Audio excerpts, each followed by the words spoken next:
folks, before we kick things off, just want to take a moment and talk about Skunk Fest. This year, we actually have 2 different cities and 3 weekends. So, if you go to skunkfestatx.com, you'll be able to check out the lineups, the dates, and locations. First on the list is San Antonio, Texas, August 21st at Fitzgerald's.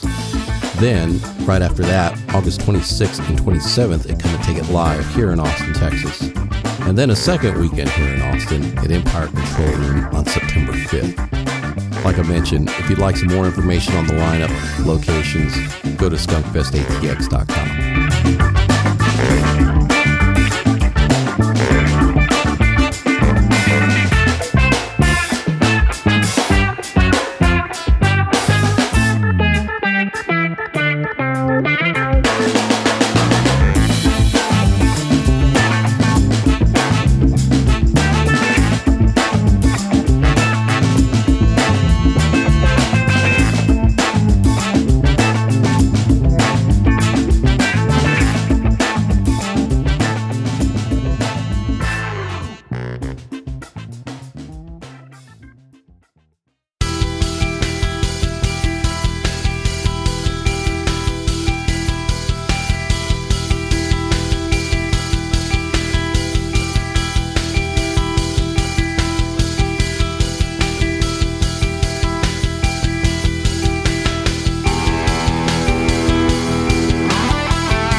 Welcome back to another episode of the podcast with Skunk and Vic. Today we talk to Marcus Dillon of the band Cold Shoulder. Very multifaceted rock band based in San Francisco. Cold Shoulder is making music that is high energy, hard hitting, and most importantly, very fun. Heavily influenced by their love of various eras of rock, Cold Shoulder draws inspiration from Alice in Chains, Nickelback, Badflower, and more. Their overreaching ambition is to bring a fresh new sound that is gritty while not taking themselves too seriously.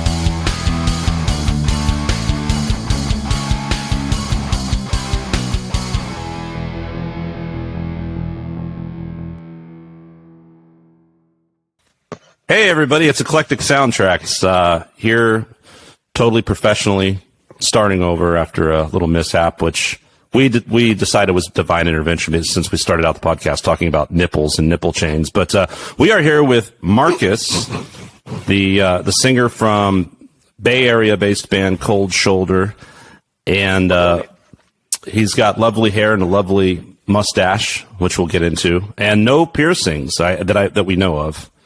This is what we've learned so far before everything went to hell. Now, tell us about the band. How long have you guys been around? Yeah, so Cold Shoulder has been around. We started towards the end of 2019. I didn't drop out, did I? No, you're good. Great, it's working great. So towards the end of 2019, I guess mid-2019, like all good things, we met at a Chili's. So it started as a Craigslist ad. Me and Jacob we were working together in another project, Jacob the drummer, and we decided we wanted to do our own thing. And so we're like, well, we need a guitar player and a bass player because Marcus can play guitar, but like campfire guitarist, that's about it. So put out a Craigslist ad. We were looking. And then we saw their Craigslist ad, said, hey, guitar player, bass player, looking for a singer and a drummer. Met up at Chili's, and I guess the rest is history. That's amazing. That's like old school, like Guns N' Roses style, where some guys put out ads, and I'm pretty sure Guns N' Roses met up at a Chili. Correct me if I'm wrong. Maybe at Bennigan's. I don't know. It's very rock star stuff. Check. Yeah. Well, that's cool. Yeah, bonded over a Monte Cristo or something. No, that's pretty cool. Well, yeah. That's what's great about the internet, too, is it makes it so much easier to find people to work with. I can't imagine what it would have been like to try to, put up flyers. I mean, you have contacts from being a musician in the area, but you know, we were looking to do something a little more in the rock scene, and so it would have been challenging. And it just happened to work out for people we met with. So yeah, that's great to hear, man, and it's good to hear about successful Craigslist meetings. I know they happen a lot of times. I mean, there's plenty of guys where you're just like, oh, oops, But yeah, I remember the days of like physical ads when I was out in Los Angeles many years back, and I had, and then you just, sometimes you get lucky and meet up with good people, and other times you get in a situation where like, oh, well, Jesus Christ. I really would. That's why, like, when MySpace happened, it was so great because you're like, oh, cool, I can actually hear the music. You know what I mean? Like, there's an actual link I can see, and it's not just like an ad, like, we do this, we do that. I've never told this story. I'm going to tell it real quick. I went and got with these guys in LA once. It was these dudes that were like, all like, well, it was all over. And the way the guy talked, right? He was just like, right, so bass player's from England and on the whatever's from New York and he plays the Les Paul and blah. And you're like, oh, wow, I guess he's really good because he's from England and they're all, And then I get together with these guys and it's just like the worst. It's like someone else had to tune the guitar player's guitar. And like, they were fucking horrible. And this singer was like 97 years old and he thought he was Mick Jagger. And it was just, and I'm just sitting there, like, I had hair like yours at the time. And I'm just sitting there, like, on my amp, like, playing these pretty easy sort of classic rock type songs. And my hair's just in my face and I'm like laughing. I'm like, this is just so fucking ridiculous. And then the guy's all like, and it's like not hard stuff either. It's just like basic stuff that like you could, if you're a reasonable guitar player, you could like play some kind of leads. And he's like, right, so since you're new, you just play the rhythm and blah, blah, blah plays. And I'm just sitting there going, oh my God, I'm really thankful I don't have to go through that shit anymore. And I'm glad to hear that Cold Shoulder did not suffer horrific experiences. And you got right to the point, made it happen at a Chili's. So tell us, who's in the band? It was you and the Jacob, is he the drummer, right? Yes. You two guys were in another band. And by the way, I already know all this stuff because my fiance is a fan, and that's how I found out about you guys. And cool. I don't know if this is like, it doesn't matter because, Vic, this won't be out until like 2022 anyway.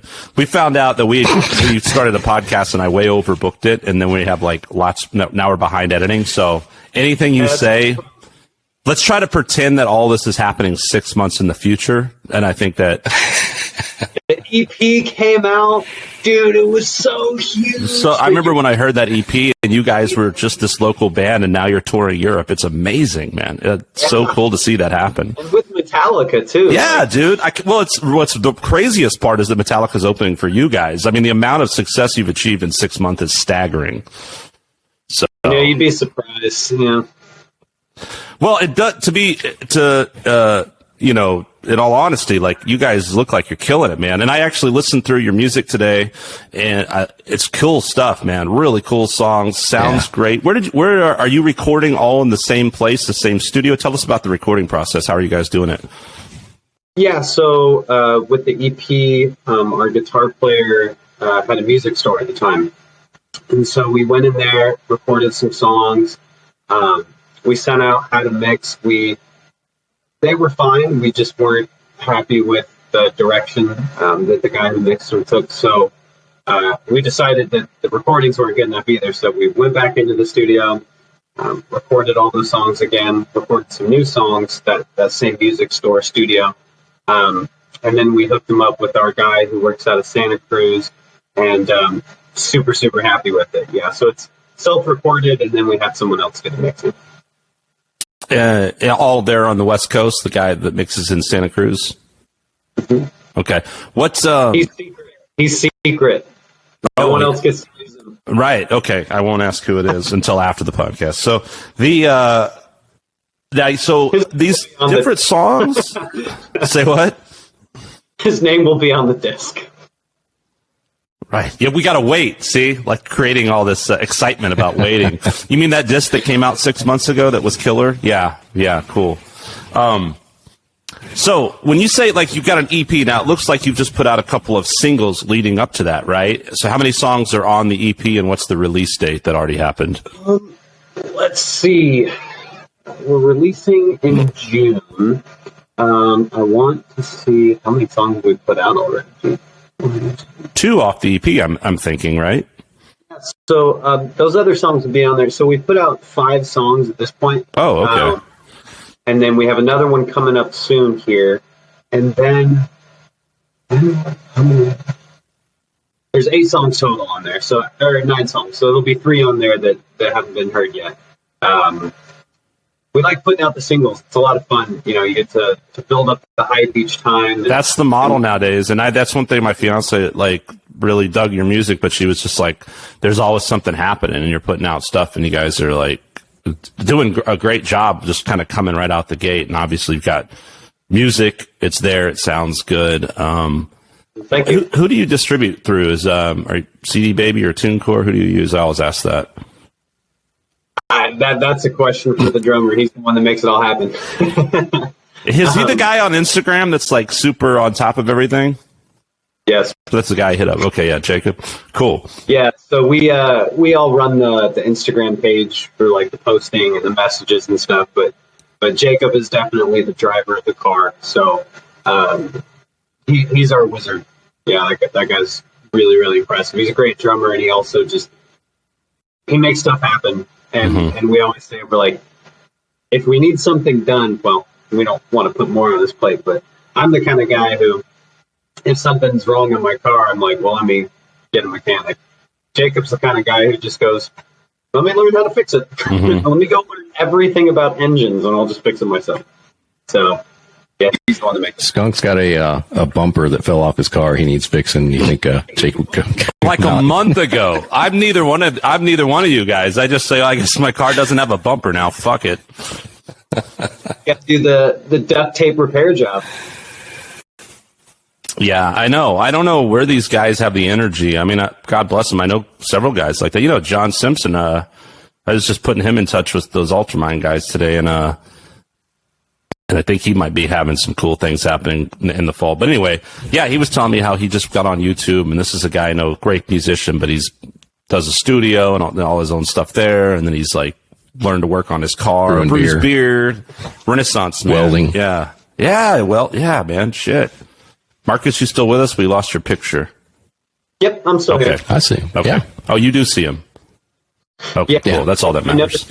It's recording everything as the picture's going in and out. Okay. Well, I was going to say, I mean, now we don't get to see your hair, but I was saying, like, you don't have time for that shit. You got to comb your hair, man, you know? Does Jacob have hair like that as well, or is his short? What's that? Does Jacob have long hair, or is his short? Jacob, he recently, well, I say recently, it's been a year now, he's got longer on top. He shaved the sides. It's really cool. Cool. Yeah, because the less hair you have to brush, I think the more time you have to do things, you know. That's the only thing that makes sense then. That's how he gets it all done. I think so. I think so. You know, it used to be the old thing, girls would say things like, oh, I can't go out, I have to wash my hair. And you go, ah. But now that I have hair that's long like that, I go, gosh, I'm going to wash my hair in the morning. It's going to be wet till like 3. Dude, so it's so much maintenance. Like, I had long hair years ago, and then I shaved it, and I had a mohawk for like probably 10 years-ish. And then I, just looked like your average nerd for a while. And then I grew it out again. And now it's like the longest it's ever been. It's like almost down to my ass, and I'm like really having to do all those things brush all the things I was always told. Like, you got to brush in stages and brush the bottom first. And, I like that too. When the Don't Call Me video, it was like to my waist. Yeah, that was way too much. It's a lot, man. Yeah, it's a lot of effort. Well, that's it. That's all I've got. Thanks. That is great tips. So the EP, do you have a release date? June, is there a specific release date, or is only Jacob know that information? Well, now I'm now revealing how in tune I am. It's coming towards the end of June. We're going to announce some stuff soon. Like I said, we have a new single that's coming out soon, so we haven't announced dates on that. But late June. Late June. All right. Well, Vic, there's a small chance. Yes, discs are printed. We got all the sleeves ready to go for you guys. And if anyone's listening, Full Shoulder fans out there, stay tuned. Although if this is cool the future, I know you loved it. Right. Yeah, say it both ways, right? Yeah. Looking forward to you guys hearing the music that you already heard and loved. Hope you guys enjoy the EP. Man, thanks so much for buying the EP. We sold 1 million records. Catch us headlining the new Metallica tour in Europe. Yeah. So now, do you have like a big show planned? Are you planning on doing a release event? We're going to do a little small event. It's tough right now with shows. I mean, obviously, things are back and forth here in California. We had some really cool shows lined up. I think I could say they were announced. We had a show almost a year ago now. It was supposed to happen with Red Jumpsuit Apparatus. And then we had another one booked. Jacob, please don't kill me if I wasn't supposed to say. But we had another one booked with Saliva. Would have loved to put it out with one of those shows, but it's hard for things to be reliable right now. Well, and what I've noticed too is, I mean, all the national acts. Like I was on a few different bills, opening for nationals, and all that stuff got postponed for a year. Some of it postponed even another year. So there's shows that were supposed to happen in summer 2020 that are happening in 2022 now.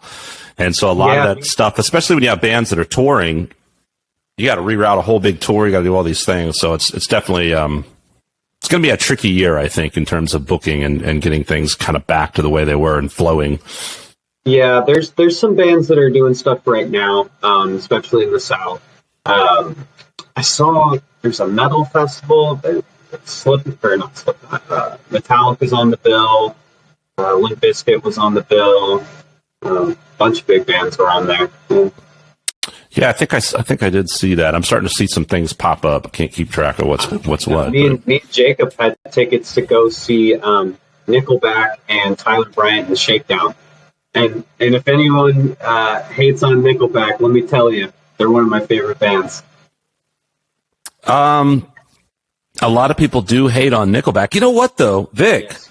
I gotta say, this is actually really interesting because I gotta be honest, like we've done some hating on the show, and it really just for fun. It's not like I'm losing sleep over bands that I don't enjoy. Like it's just fun sometimes to just shit all over a band. But like Nickelback has never come up. We've never shit on Nickelback on this show. No, we haven't. And no, go ahead. I was just going to say they get a lot of hate, but numbers don't lie. I mean, there's a reason they're like however many times platinum and diamond, but they're one of those bands that people go, "Oh, I don't like them," except for that song. Well, here's what I'll say about it. Like, I think first of all, Nickelback has been around a long time, and I think the dude did what's the guy's name? Chuck something? Chad Kruger or something, right? Yeah. And did I remember there was some single or something they did with Jerry Cantrell way back. These guys are obviously good, credible musicians. They can play their instrument. They can write songs. They've been doing it a long time. And, they had, I imagine, respect through the music community and probably played with a zillion bands and stuff over the years. But then they got this huge mainstream success, right? And when that happens, I think it's like a catch-22. On the one hand, you're like mega famous now and you get to go play huge production shows and all this, and the average Joe's like, woohoo, Nickelback rules. But, all the guys that are like, they don't want the change. Like, not that Slayer fans are ever Nickelback fans, but they're going to have those kind of fans who are like, pussies, this band sucks. Yeah. Yeah, the guys that I wouldn't put Nickelback in the same league as Metallica personally, but I don't know their catalog. But here's the thing about Metallica, right? Metallica, obviously, everything they did in the 80s was just amazingly classic. And I think that the Black Album is a masterpiece as well. I'm not one of these, they sold out with the Black Album guy. I think the Black Album's fucking amazing. Even Load is badass, and I think they've got some duds, but these guys that are just like, I only like 80s Metallica. And they all talk like that, by the way. I'm like, why? I don't understand. There's nothing wrong with writing a good song. There's nothing wrong with having success for writing good songs. So I think that, that's kind of the deal. Of, like when a book becomes a movie. Yeah. People go, oh, the movie was different than the book. Well, if you wanted exactly like the book, go read the book again. If you wanted to listen to Master of Puppets over and over again. Yeah. It's right there for you. Like, why would they make the same music again? That's a big thing I really agree with, too, because now you guys covered Them Bones by Alice in Chains, one of my favorite bands. And great job on the cover, by the way. And Alice in Chains, like some of my favorite bands, like, and props to Metallica, even though there's some albums that I think are frankly unlistenable. The fact that they did that, and that's one thing that's kept them relevant, along with, just being a great live band and workhorses and great management and all these things. I mean, they earned that, and they wrote these great songs when they were, in their 20s and all that. But I mean, yeah, I mean, a few bands it kind of works for. And I think like Slayer, you know what you're going to get, and that's what you want. No one expects Slayer to fucking come out with a, 3/4 ballad. And it's like, or AC/DC, same thing, right? And I love both those bands for what they are. But most bands I really enjoy, there's a progression. I don't even want to necessarily call it growth. You just change. You want to try through things. You get new influences. And so bands like Alice in Chains or Faith No More, which are two of my favorite bands, every time they would put out a new record, I would just be like, oh, ooh, because it was different. It kind of, but then I listened to it and loved it. And everyone has its own character and everyone is its own thing. And I think a band, most great bands, they do that. They evolve, right? And you try new things and move into new territory. You mentioned Faith No More there, and evolving their sound. It actually reminded me of Hoobastank. They actually did an album that was produced by the guy from Faith No More. That's a great band too. That evolving their sound over time. Really? Oh yeah. I'm like a lot of people. Their guitar player is pretty solid. Well, I think I'm like a lot of people. I probably remember them from kind of having a big hit, and it's been quite a while now, man. 15, 20 years even. But so underrated. Just jump on their Spotify. Interesting. Everyone knows the reason. Listen through the top 5, and you'll be like, okay, these guys are badass. But my favorite example recently of an evolution working out great, and the longtime fans hate it, but oh my gosh, you guys hear the new Bring Me the Horizon album? Oh my gosh, it's so good. They're, that's a heavy band, especially if you rewind back to kind of their roots and their first 2 or 3 albums. And they've just been evolving it over time. And this most recent one had there was so much going on. There's electronic music in there. There's hip hop elements, like a lot of 808s and synthesizers. They had, I believe they're Japanese, a Japanese girl metal band called Baby Metal. Oh yeah, on one song. yeah. It was from start to finish. Every song was. So it's probably my favorite album of last year. Wow. Okay, I gotta check that out, man. Another sound evolution was and I might get some flack for this one too, but Machine Gun Kelly, the rapper. He did a pop punk album with Travis Barker on the drums from Blink-182, and it was so good. I was just thinking about that dude the other day, actually, Travis Barker on drums. Great drummer. Yeah, great drummer. Another band I was going to say that popped in my head was, the band Opeth? Mm-hmm. Dude, Opeth for years, there are people that are like, oh, Opeth. And I'm like, yeah, cool, whatever. And they've got some old stuff that's straight up, death grunt metal. I mean, it's progressive metal with that. And then I think that's probably one of those bands too. Maybe there's some people that are just like, oh, they're soft now or whatever. But man, they have just beautiful, harmonies and melodies. And the guy's a great singer. And I think I love that. And at Faith No More always kind of had that, where you could go from something very melodic or even a Burt Bacharach song or a Lionel Richie song or something, and then go into, the Slayer world if you wanted to, and I love that. I love eclecticism and diversity within bands personally too. So I'm definitely not one of those guys who's ever knocking a band for trying new things. I think Nickelback definitely. I would think though, when you get to that level and you've got all these expectations and management and you're working with certain, there's I always make fun of the sort of the Nashville country pop, right? There's guys in lab coats that are okay, it's got to be this tempo and this key, and right here we have to have a guest rapper or whatever the fuck. And so I think you get to a certain point and they're probably okay, you need to write. What was that song they did? And it was Pretty Cheeseball with all the people around the pool, Rockstar, right? Rockstar. Right. Yep. But I imagine that Rockstar is probably not the pinnacle of Nickelback's songwriting skills. Oh, you should check out the album The Long Road. So it was, I think it was one or two albums after, they had How You Remind Me, which just like obviously exploded, like, oh my gosh. And The Long Road, it had Animals, it had Side of a Bullet, it had Someday, it had Someone That You're With. Like, it's one of those albums you look at it, and that's what I challenge anyone who's like, Nickelback. Just first song on that album, it punches you right in the mouth, and just listen all the way through, and you're gonna like at least 7 or 8 of the songs. They're so good. It is interesting because, I mean, I do know people that are huge Nickelback haters, and it's funny, but at the same time, I've had people and students and stuff come and be like, oh, I want to learn this Nickelback song, and I've been like, oh, this is like a kick-ass riff, you know what I mean? So it's like, I just haven't really taken the time to listen to it. They have a lot of really good riffs. There's a lot of Pantera influence to the point where, really, if I recall, the song "Side of a Bullet" was about the guy who ran up on stage and killed Dimebag on stage. And the solo in the song, they actually got permission and used a Dimebag solo from a song that wasn't released, and it's in the Nickelback song.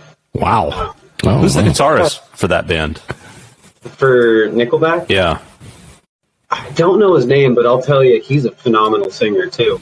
Wow. That's another thing. You watch them live, and they're so tight. Yeah. They're really talented. Yeah. You said the formulaic songwriting.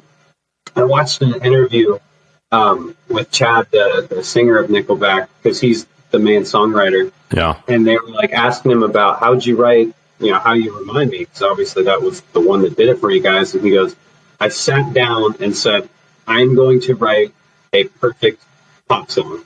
And he said, okay, the vocal has to start at this time, this many measures, the chorus comes in at this point, it repeats X amount of times, and they just put their flavor on it, and it was like, wow, doesn't get much better than that. Hey man, the older I get, the more it's like, I think everything has has theory and mathematics. There's a science to everything. Basically. That's pretty interesting. And the funny thing is like we're 50 something episodes in, and that's the first time we've talked about Nickelback, I believe. I believe you're right. But yeah, you would be glad to know that your band has not, I say your band, but one of your favorite bands has not been, has not made our Titanic list. We had this thing that we tried a few times, and a lot of people are like, oh no, I'm not going down that road. I get it. People don't want to shoot themselves in the head when you're trying to have a musical career. But what are your top 5 bands that you should be on the Titanic? I mean, now let me rephrase that though, because some people are like, oh, well, I don't want anybody to die. No, this is just going to sail around the Bermuda Triangle infinitely, and the rest of us never have to be exposed to their horribleness ever again. So nobody's named Nickelback. Oh, yeah. Nobody's Bermuda Triangle Band. I guess we should make it less, I like that less better. Terrible, less. We're not killing these people just for writing bad music. I mean, come on, we're not Nazis. Purgatory. Yeah, just they get to sail on a cruise ship with all the people with bad taste who, wear flip-flops to rock concerts. Just put them all on that boat, and they can fucking sail around the Bermuda Triangle forever. Endless buffets, drinks. Yeah. It's shuffleboard. So I don't know. I won't ask you to name your Bermuda Triangle bands. It's not as bad though when you put it that way. I don't feel like it's as bad. Do you have any Bermuda Triangle bands? Are there any of those bands that you just can't stand? Bands I can't stand. I mean, it's not to say they're bad, right? Yeah, it's personal taste. That's a good question. I have to look at a list of all my recently played. I don't walk around with that weight on my shoulder. I hate this band so much. It consumes me every waking hour. Okay, here's one. I don't hate them. They're incredible musicians, just not my bag. Like Dream Theater. I mean, I just sat here and gushed over Nickelback for 10 minutes. Imagine that. I don't like. Oh, can you imagine like music nerds listening to this and be like, I know. Their heads like a guy like straight up just went like Nickelback is the shit, and then be like Dream Theater, not so much. Hey, I'm with you though. Like I love the musicianship. I mean those guys are top notch musicians, and what's so cool about them is they can play all the prog rock stuff that they write. They can play any fucking thing, but they'll go play Master of Puppets in its entirety. They'll go play Pink Floyd Dark Side of the Moon and actually do it justice.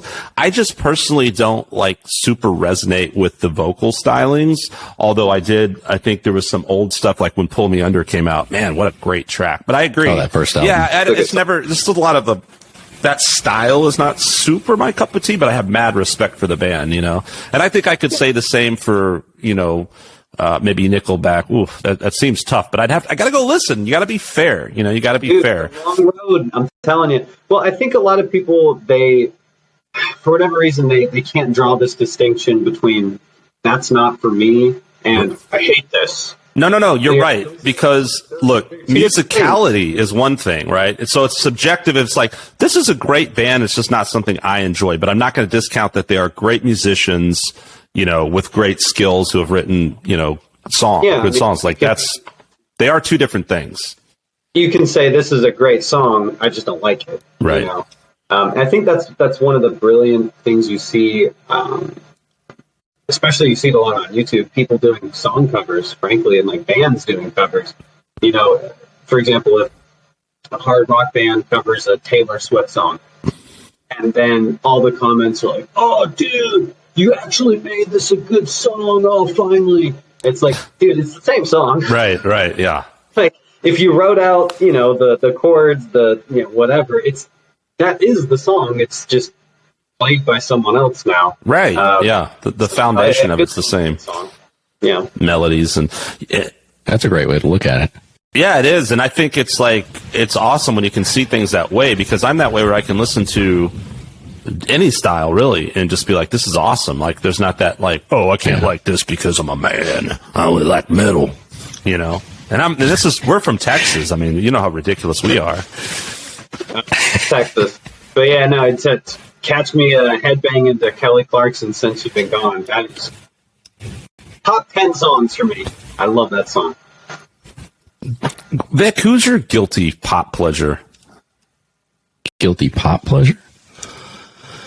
Gosh, I don't know. Let me pull up my Spotify playlist and see what I've been playing. We were talking about another band that gets a lot of shit, and I've never really listened to them. I just kind of can use whatever little snippets that you can make fun of. But Creed is a good example too, because what's the dude with the guitar player's name? What's the guitar player? Mark He's Tremonti. fucking badass, right? And they play an Alter Bridge. What are your thoughts on those on Alter Bridge and on Creed?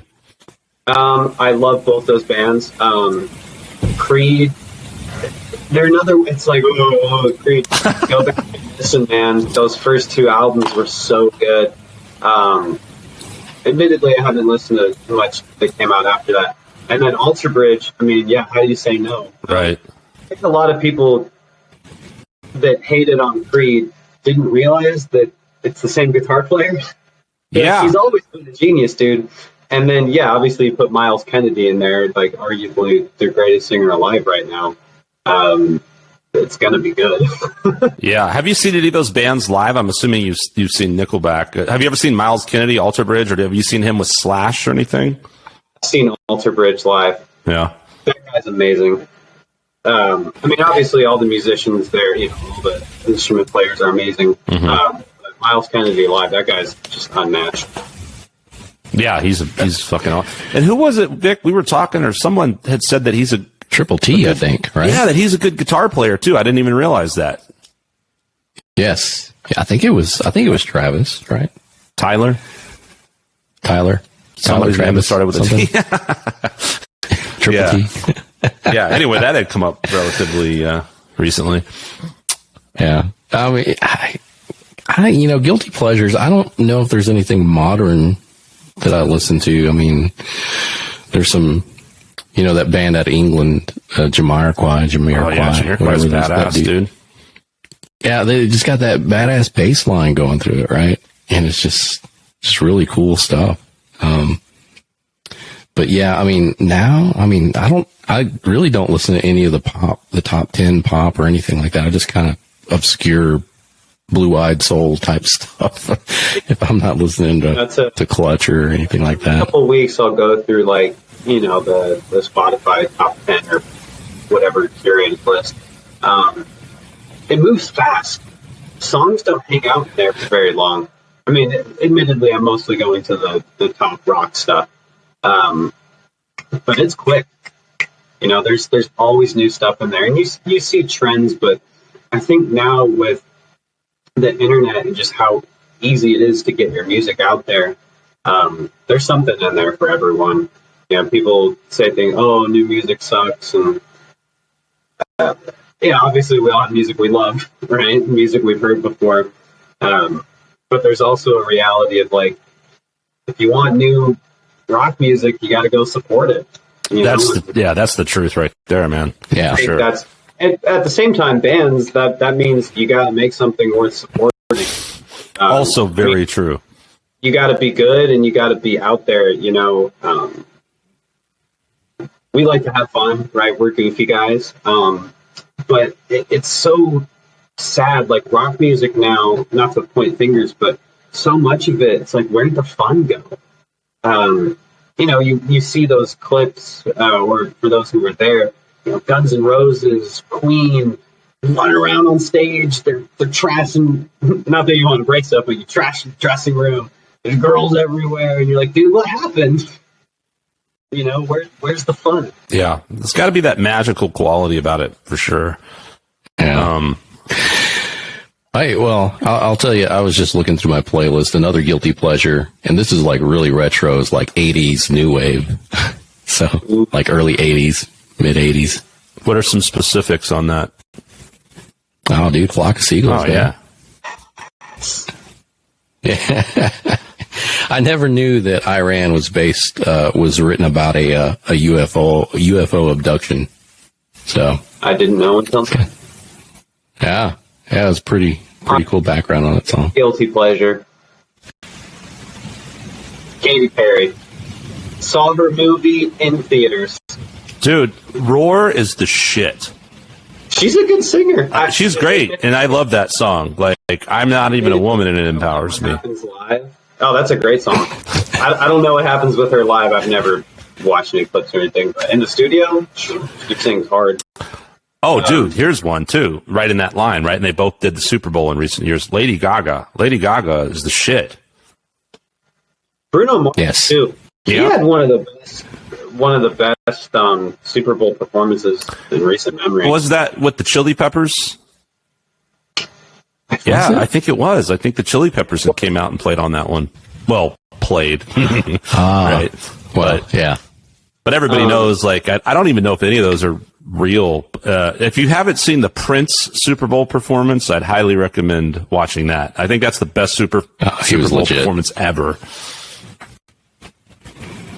All right, here we go. We said Spotify playlist, so I popped mine open here. Got to give a music recommendation shout out. It's a band. They're called The Violent. The Violent? Yeah, have you ever heard or listened to Red Sun Rising? Yeah, it sounds familiar for some reason. So they're a more recent band. They had a pretty good amount of success, and then I don't know what happened, but for whatever reason, the project kind of stopped. And a few of the dudes from that band put together this new band called The Violent, and it's so good. Specifically, their most recent song, Impression. They're like, looks like they're just getting going. Like, I went on their Instagram, and it has like, it's more than we have, but it has like a little under 4,000 followers. And Jacob had recommended them to me. He's like, dude, you gotta check this out, Red Sun Rising. I was like, I don't know them either. And then I heard the song Impression, and it just blew my mind. It left an impression. Red Sun Rising. Maybe I've seen that name. Maybe I don't know if they toured, but maybe I saw it on some bills. I bet that's where I saw that. But this one, I'm looking at it now, and you're right. It looks pretty fresh. There's not a whole lot yet on like Facebook and stuff. But what was the album that you mentioned earlier too that you said was, I think, recent that was amazing? I want to check that out. So Bring Me the Horizon. What was the name of the album? It's called Post-Human Survival Horror. And then my other recommendation, it's Machine Gun Kelly. Oh yeah. Tickets to My Downfall. I don't even think I've heard Machine Gun Kelly. He's a rapper. Yeah, I know who he is. I think they made fun of him on SNL. It was like, that's my only knowledge of like rapper, Pete Davidson or something. He's got street cred, man. You go back on his old stuff. Here we go. Lace Up. He had a bunch of metal features on there. Let me find it. Yeah, that is something I learned about a lot of rappers. Mm-hmm. Where I was just like, who the fuck are these guys? And then you go back, you find out that they had a lot of legit kind of underground things happening before they blew up. Yeah, and they there's something about, you know, hip hop music too. It gets put together so quickly. You know, I respect it. Some of these guys put out like 2 or 3 songs a month. Mm-hmm. You know, I want to say it was like Lil Wayne or somebody had put out like 70 something songs in 1 year. And on the one hand, I do think it is easier. You're not going into a studio and recording, you know. I would think it's a little easier to quote, make a beat and use samples and stuff. But one thing interesting about him, from what I know, which I don't know a lot, is I think it's all improv, or from what I gather, a lot of what he does is just off the cuff, you know. That's impressive. So it's kind of interesting. Yeah, I definitely got more respect. There's a cool, speaking of hip hop, and I used to bring this up when we first started the podcast because I had just watched it. There's a documentary on Netflix or docuseries called The Evolution of Hip Hop. Okay. Awesome. It was really cool, man. I learned a lot. It was really cool. So if you dig any of that kind of stuff, I would recommend it. Go ahead. No, go ahead. I was going to say, in terms of hip hop, I mean, maybe it's considered entry level or whatever, but I'm a big Kanye West fan too. That guy makes great music. I know, that's going to give me more hate too. Here's the problem with Kanye, man. If it wasn't for his goddamn ego, I know the guy's like off his rocker and got some mental issues. I guess he's bipolar or something, but I just I feel like that whole, at least to someone like me, like that mars like whatever he has actually done. And I'm yet to find the genius. But there have been plenty of guys that are just like, love Kanye, and I'm like going like, what the fuck? So I'm guessing something is going on there. I just haven't found it yet, or I can't see past his self-righteousness. You're talking about evolution? Yeah. You go through his catalog and everything, it's changing constantly. So there's all kinds of stuff going on musically, and it's definitely, I mean, it's not for everyone, right? But obviously it's for someone because they made a lot of money. Yeah, I don't know. And I'm not, again, like the same thing you said about pop. Anyone who's like, oh, everything today sucks, or I don't like pop. Don't ever generalize like that. That's ridiculous, right?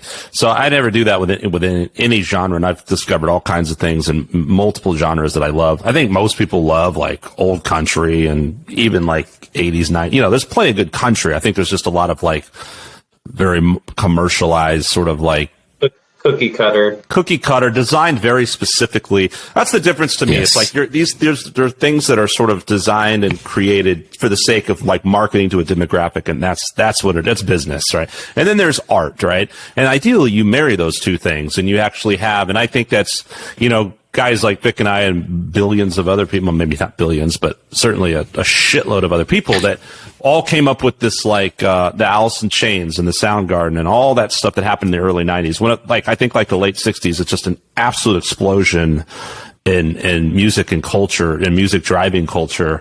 And man, that stuff is just timeless and amazing.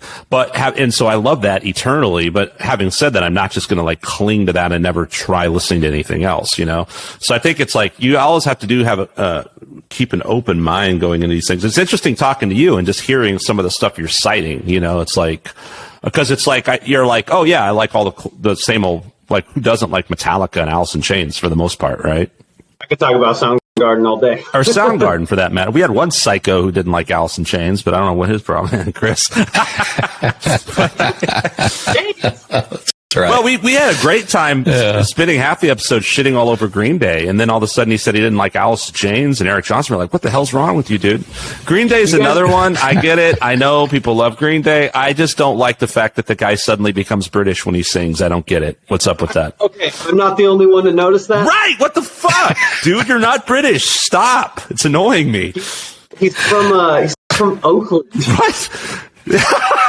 Hey, speaking of Bay Area and hip hop, do you know Digital Underground? Shock G, I think his name was Gregory. Oh, dude, go listen to fucking Digital Underground. They're legends from the Bay Area, and like it definitely rings a bell. Legends, dude. They did the Humpty Dance, Freaks of the Industry. It's like my favorite hip hop band ever. They exploded in the late like '89, and then kind of fell up. They launched Tupac. Though Tupac toured with them when he was like super young. They kind of helped put him on the map, but and they kind of fell off the grid. E40. E40? E40. So tell me when to go and choices. Tell me when to go specifically. Any club you go to out here, everything. Nightclub, high school dance, wedding reception, anywhere people are dancing. Tell me when to go by E40 will come on, and everyone knows. Oh, wow. Okay. I'll check that out. Yes. I'm pulling up so many windows here. My system's going to crash again, Vic. So we, okay. So Bay Area, right? Now, you guys, are you proper in San Francisco? Are you outskirts somewhere? Are you spread all about or all in the same general area? No, we're in the Northern California region. We say San Francisco. Almost no one who says San Francisco actually lives in San Francisco. Right. It's just who knows. You know, there's. It's so big. I didn't. Bay Area. Yeah. So sometimes we'll say San Francisco. Sometimes we'll say Bay Area. The Right. Bay Area is probably more accurate. I didn't really realize that. Vic had been out there several times years prior, but for me, it's just the last few years that I've been out there. And yeah, it's like this whole different thing. But there's San Francisco, there's Oakland, there's all this other shit. And they even have like different weather for the different, this whole Bay Area. Yeah, different weather. It's patterns. crazy. Yeah. But it seems cool. Like, how do you dig the scene out there? I mean, you got Sacramento not too far, Oakland, San Francisco, what is the other, San Jose? I mean, you got a lot of big stuff in that area. Like, how was, is there a whole lot of places to play? What's your experience been? Yeah, so I mean, there's lots of places to play. The Bay Area is mostly focused on. They have more of a metal scene, thrash metal, groove metal, stuff like that. Mm-hmm. Sacramento, that's we're from the Bay Area. Musically, we fit in a little better up in Sacramento. They have a really fun young scene going right now. People who are hungry for new music. Mm-hmm. We played a show up there with Crowbot was headlining. If you know them, yeah, that was a lot of fun. Those guys are amazing. Crowbot's badass, man. Their singer he's incredible, and they put on a crazy good show no matter where they play. I want to say, I could be wrong, Vic, but I think Crowbot might have worked with the Machine here. I know they play here a lot. They're playing here again relatively soon, I think. I see their name a lot, but I think they worked with the dude who's here, who did several Clutch album and Mastodon. Dude, I've been getting into Mastodon a lot lately. You listen to those guys? Yeah. Yeah, man, I've kind of revisited them.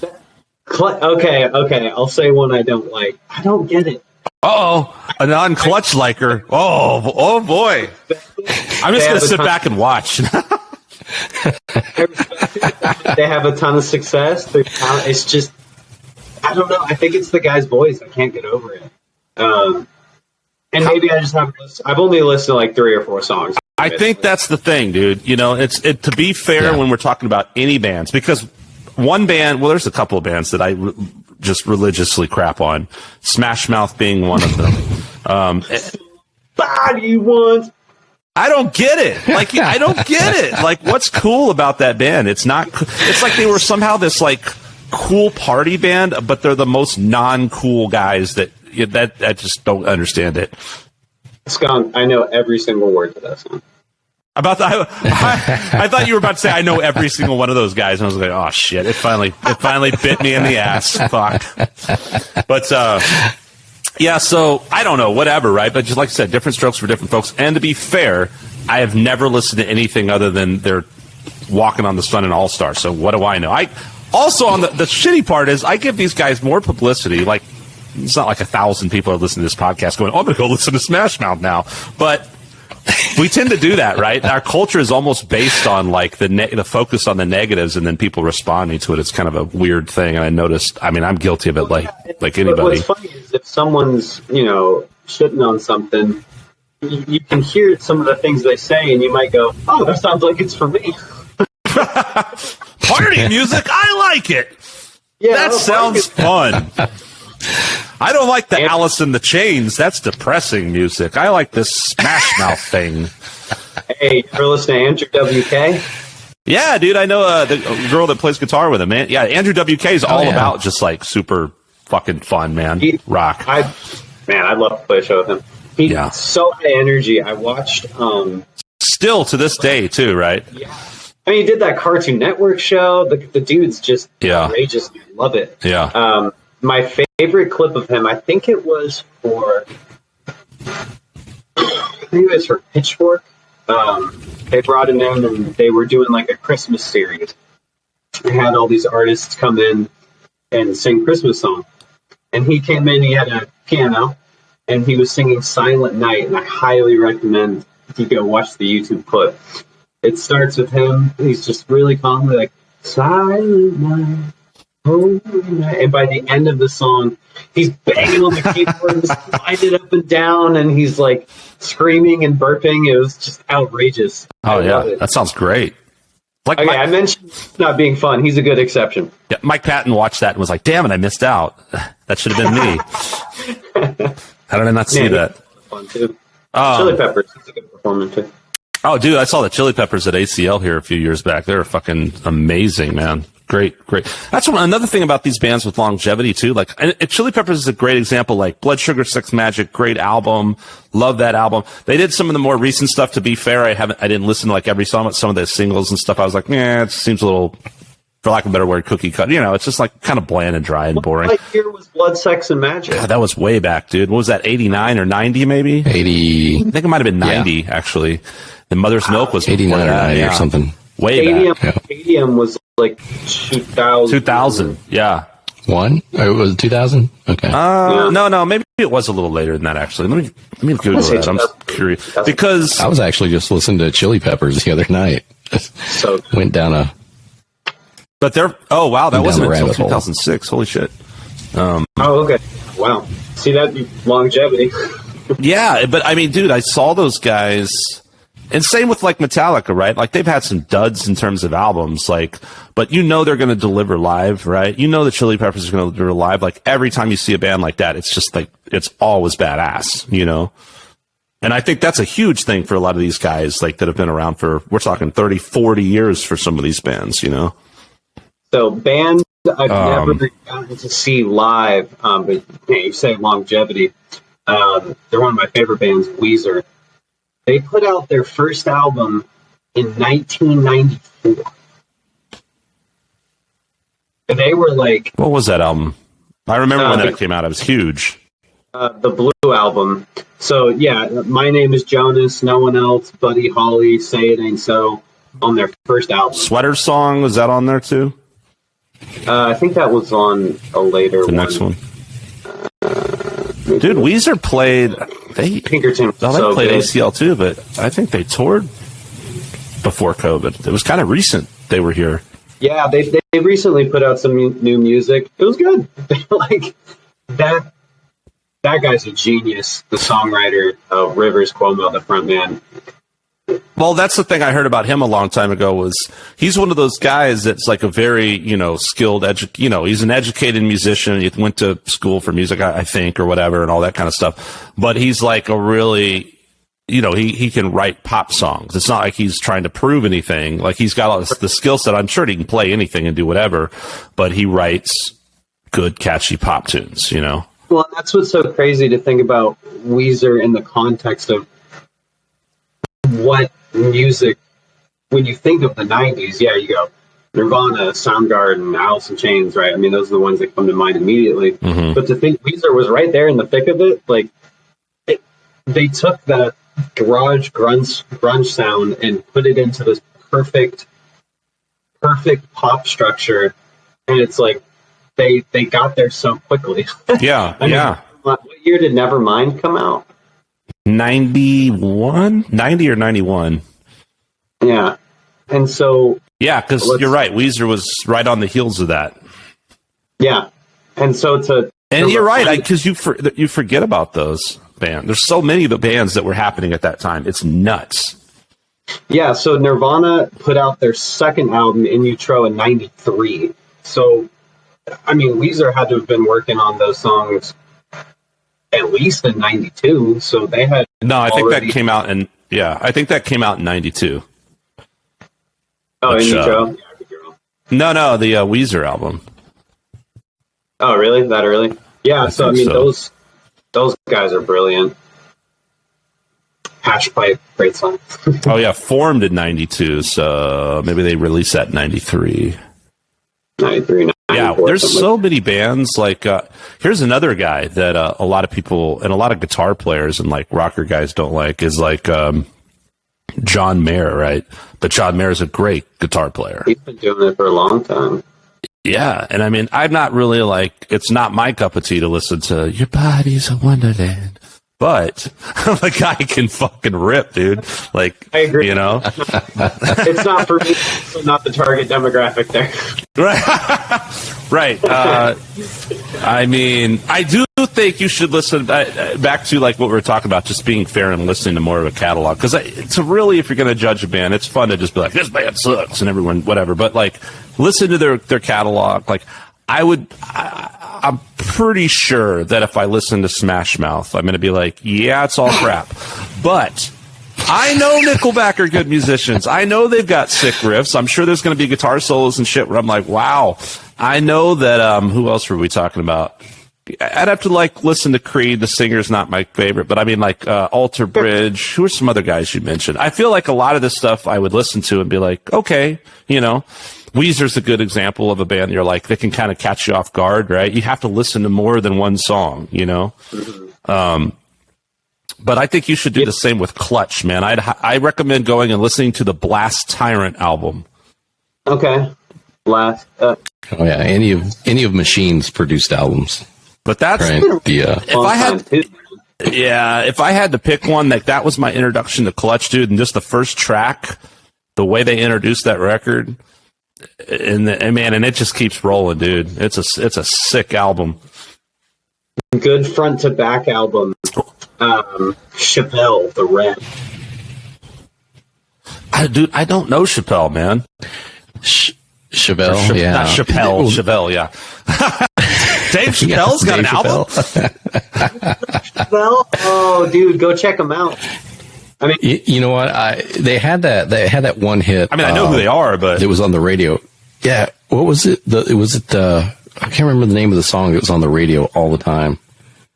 The Red. Red. Is that what it was? Pretty straightforward, yeah. Right? Not like punk rock, but it's pretty straightforward stuff, right? It's pretty simplistic. Yeah, it's like I don't know. Kind of, it's like early 2000s. Yeah, kind of fits in there almost with Breaking Benjamin, less going on. Right. Yeah. Okay. So there used to be this venue in Austin called the Back Room where a lot of like the metal bands would tour through. One of the last shows that I saw there was Seven Dust. Oh yeah. And Chevelle opened up, and I just knew of them with that one song that they kept rotating on the radio all the time. But they came out and they covered an Alice in Chains song. Is it Junkhead? Really? Wow, that's kind of surprising. Yes. But they never played the radio hit. They played all their other stuff. And my attitude toward them changed completely. Like a 180. I'm like, okay, these guys are cool. They're badass. And then they did that badass Alice in Chains cover. I was really impressed with those. Man, band could sell you with a good cover, dude. It's I've always like lobbied for a band, especially if you're a band that nobody really knows yet. Throw a fucking cover in your set. I've like met so many people and made so many fans just from like playing cool covers that I already love, that I want to play anyway. Two that come to mind immediately. One was a recent one, Bad Wolves, when they did that cover of Zombie. Oh, yeah. And the power of the cover, too, because you know the song already. And so what you're really listening to is the band's style. Right. And so you say, I like this sound. Let me check out their other music. But I was actually going to bring them up here. Shinedown. When they did, man. Oh, that's right. Yes. Shinedown. That first album, one of my favorite games to play, if someone, if you like a band or someone recommends you a band, first song, first album. Just go check out first song, first album, and Shinedown, it's a banger. Wow. Dude, one of the best fucking Alice in Chains, dude. There's like no better intro to an album than We Die Young. I think that's just like the most ultimate kickoff song ever. Okay. What else? I don't want to say the wrong one. Appetite for Destruction. Oh, dude. Yeah. I mean, that's why I play guitar, dude. Like, I heard Appetite for Destruction when I was like 13, maybe. It changed my life. I was like, oh, I want to play guitar. Back albums. Every single song is great. What, Appetite? Yeah. Yeah, agree. 1,000%. Favorite Guns N' Roses song? My favorite. Oh, how could I even start? How about you? You two guys go first. Let me think on that. I don't think I can, but do you have one? What's favorite Guns N' Roses song? Oh, Guns N' Roses song? Oh. Do you have one, Marcus? My Michelle. Oh, that's a great one. That intro, man. Yeah. Yeah. You're like, it lures you in with the picking and then. Dude, yeah. It's just, what's cool about those songs on Appetite, too, like, as Guns N' Roses progress, and I feel like Chinese Democracy, there's still stuff on that album I like, but it's so produced and so much going on all the time. And Axl, the Use Your Illusion albums I love, but there's very huge production and layering. Appetite for Destruction was very raw in comparison, right? And it's just like, the songs just fucking get to the point, hit you in the nuts, say what they need to say, and you're like, yeah, every song on that album kills. Like, even all the deep cuts are like favorite songs of mine, Think About You and shit like that. I love all that stuff, I used to run around my parents' house when I heard that with my cassette tape, picking up things and pretending they were microphones. Dude, I just was obsessed with that album, man. I still love that album. I love everything on that, but then they got some stuff on the Use Your Illusion albums. It's just sick too, dude. Like Locomotive, stuff like some of those epic tracks. Like, I don't know, dude. Guns N' Roses has so many great songs. I can't pick a favorite. Vic? Mr. Brownstone was one of the first songs that Cold Shoulder played together. Really? Wow. I mean, you're forming a band, or, you don't really know if you're forming a band yet. You're meeting up with musicians. You're like, oh, let's play some covers. And that was one of the first Nice. songs. Very cool. So, GNR, for me, I actually really liked the song If the World on Chinese Democracy. Dude, check out because just Buckethead playing on that one. It's a beautiful guitar solo and a fucking amazing song. The melodies are fantastic. I mean, that song, I agree, dude. It's a damn shame that song was not a single off that album, because it's an incredible song. If the world. If the world. Yeah. It's so good. Hey, Buckethead just rips it on it. Yeah. Oh, man, it's so awesome. Yeah, definitely my favorite track on that album. What's that? What's that? Does Buckethead still do stuff? Yeah, he toured here a couple of years ago. Like, he's just tours solo, man. But he played with Guns N' Roses for a while there, I thought I saw him touring, like, just, in passing, like, saw a poster or something in 2014 or something like that. Yeah, no, he's toured since then. I think he toured in, like, 2017 or 18 even. It's only 3-4 years ago, I think he was on the road. Jumping back to covers real quick, Clutch actually covered Fortunate Son by CCR. Okay. So that's one to check out. Check that one out first. Because I know the song. I love the song. So there you go. Show me their style. There it is. What we should start doing on this podcast, man, instead of who do you want to die on the Titanic, which admittedly is a bit harsh. We should be like, okay, first of all, you can have a Bermuda Triangle band. That's not as bad. I think I've stated mine. So like, but then we should have a thing where like that. I love this idea of like, hey, of actually enlightening people to listen to more and like not judge a band on one fucking song or the overplayed single that you get burned out on, and say, hey, go check out this album. Have a one recommendation album, right? So I guess ours to you is Blast Tyrant by Clutch, and then yours to us is what, a Nickelback something? The Long Road. The Long Road. The Long Road. Okay. That's fine. So a Bermuda Triangle band. Well, if it was Titanic band, you could say, ignore the Titanic bands. Which Titanic band are you throwing a life preserver to? Ooh. Okay. Okay. Oh. None. No, I'm just kidding. So, disclaimer, I don't wish death on any people just for writing shit music. Come on. But, right, yeah. So, what was I going to say about, yeah, you know what? Another band, when I had seen Chevelle, see, I've never really listened to them, but I actually saw them live, or part of their set live, because I had gone to a kind of a festival thing in Nashville years back. Alice in Chains was supposed to headline. It was Mudvayne before that, and Cage the Elephant, Chevelle, and I don't know who was before that, but dude, I love Cage the Elephant. I love that band. I think they're brilliant, and the singer, I love the lyrics. I'm a huge fan. Seeing that band that day made me a fan of that band. I didn't even know them before then, but then it got rained out, and I didn't get to see Alice in Chains. But dude, they made an impression on me. I didn't get much out of Chevelle just from what I saw in that initial show, but yeah, Cage the Elephant was like, these guys kick ass. You ever listen to, if you like Cage the Elephant, you ever listen to The Strokes? No, man, I really haven't listened to much of the Strokes, actually. Is that kind of a similar, what did you call that? Yeah. I mean, indie rock kind of thing, I guess? Yeah. I mean, they've been around for a while. Their first album is 2001. They kind of like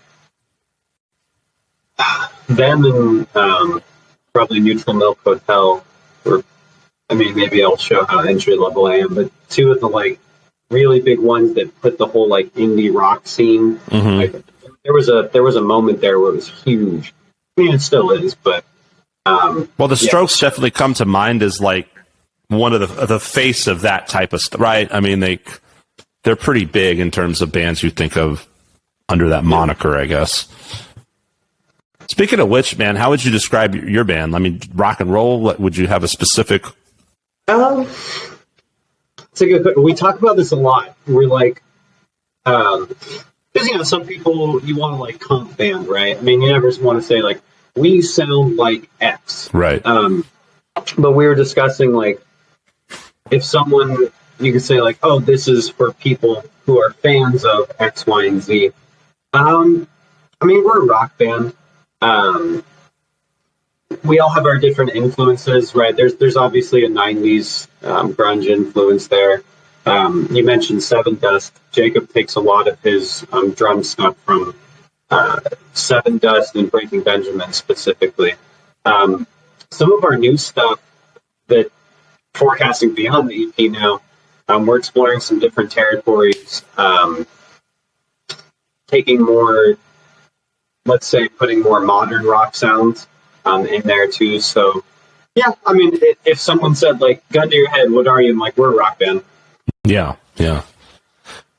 One thing that I love if someone's describing, or this is something that always is like been a cool experience for me, if someone who has seen me or heard me or whatever, and they're like, oh man, your style reminds me of so-and-so, or you guys have this type of vibe. And what's cool is like, I would say at least 50% of the time, it's like, oh wow, because that's not even a band I've really listened to, or, which is awesome. Like, you don't want someone to just say like, you sound like this, and it's always the same band. You're like, okay.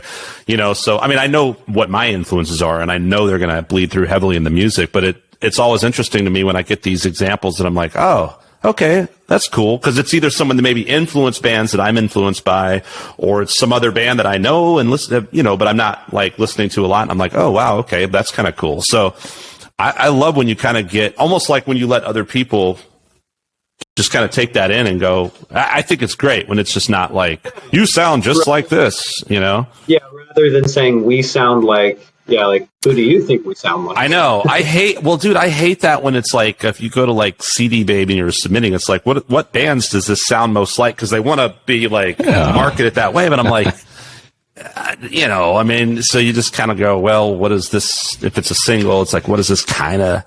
But I always feel uncomfortable with that, and I never know how to say it. And I don't know what it was, but this was really funny, and I can't remember now the context, but it was one of those kind of things where you had to say like your influences. I don't think it was like we sound like, but it was something, and it was a YouTube video. I don't even remember what it was, but I just remember someone, because it was I love Typo Negative, and there was a typo influence or something, and I had put something about Typo Negative, and then someone, I don't even remember what this was or where it was, but it was YouTube or something. Someone commented like, "How dare you?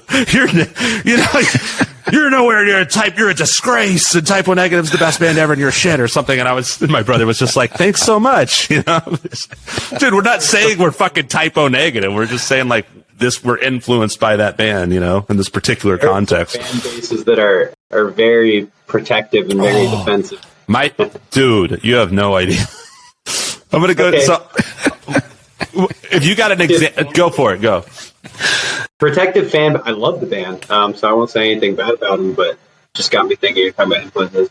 My Chemical Romance. They had like a really dedicated following, and I guess that's one of the influences I forgot to mention. Not that we write emo pop punk music, but I love pop punk music. Really, to me, so much of it nailed melodies. Yeah, for sure. They're catchy for a reason, and so I try to use a lot of. We're not writing pop punk songs, but I try to draw influence from that in the melodies that I write. Well, that comes back to, did you listen to, like, when I think pop punk, what I think is, I don't know who's doing it now necessarily, but I think of like Green Day, even though I don't like, but they're good melodies, good. That defines that style, right? Pop punk says that perfectly. Blink-182, you mentioned Travis Barker earlier, right? What are some pop punk bands in your mind? Those would be like the two quintessential, right? You got like Simple Plan, Good Charlotte. Oh yeah. People taking this more of a joke, but Bowling for Soup wrote some great songs. But I'm trying to think. What about that band Sum 41, right? I was thinking for a while, I was like, why does everyone have a number in their name? But what was up with Sum 41? Because didn't they get a little more progressive, or were they more in that box? If they did, I hadn't heard it. But that was kind of a pop punk, right? Yeah. Okay. Fat Lip was their big one. Let's see here. Let me look at the list. Rise Against. I don't really know if they'd be considered a pop punk band, but I really like them. Paramore, Lit. That's Paramore, really? Mm-hmm. Okay, there's another one. Huge fan base. I understand why people like it. Not for me. The Offspring. Oh, dude, they're so Bermuda Triangle. That's a great example because, look, I don't want to throw the Offspring on the Titanic. They never did anything wrong. But I just don't enjoy listening to it. That's a Bermuda Triangle band right there. Yeah. Okay, there we go. That might be one of my favorite pop punk bands. They're up there, maybe top. No, you're right. They're right there at the top of the food chain in terms of huge success in that genre. Yeah, I guess if you want to describe them that way. Boy. Who? Fall Out Boy. Yeah, I don't know much Fall Out Boy, but I guess it's that style.